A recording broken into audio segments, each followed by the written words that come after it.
It's early days for all smartwatches. Right now, the Apple Watch offers a more refined experience overall than its rivals running Android Wear, which has been around for about a year. But Android's makers at Google haven't been sitting still. The operating system's biggest update so far is available first on the LG Watch Urbane, which I've been testing. Let me show you 4 ways that Android is evolving to answer Apple. One of the biggest frustrations with most smartwatches is that they have to be tied to a nearby phone. But the Urbane, and soon other Android Wear watches, can join Wi-Fi networks on its own. You can get alerts and emails even if you leave your phone at home.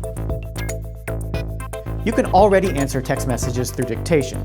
But what happens when you want to send a winky face? The Apple Watch has a bunch of preset emoji that you can scroll through, but Android Wear has a more novel solution: sketching your emoji with your finger. Android Wear matches it up with what it thinks you're trying to emote. More advanced emojis like a princess require some skills.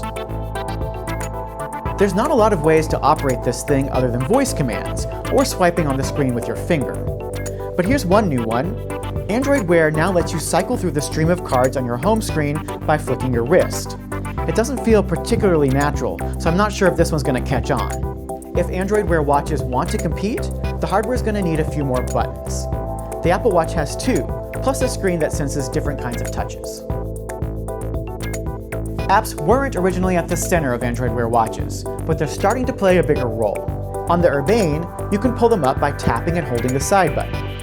Unfortunately, it just brings you to a list of the most used and then the rest in alphabetical order. But there's one other cool trick. Apps can now stay running on your screen. This is handy to do things like keep your grocery list out at the store, or a map open when you're wandering the street. So what's missing? Aside from the lack of buttons, what makes the Urbane more frustrating than the Apple Watch is the lack of control over notifications and snippets of information. Android Wear relies partly on Google Now to do that, but for me, that's not as good as letting me customize what I see and when, like I do with Apple Watch's VIPs and glances. Without those controls, the Urbane too often crosses the line between helpful and annoying.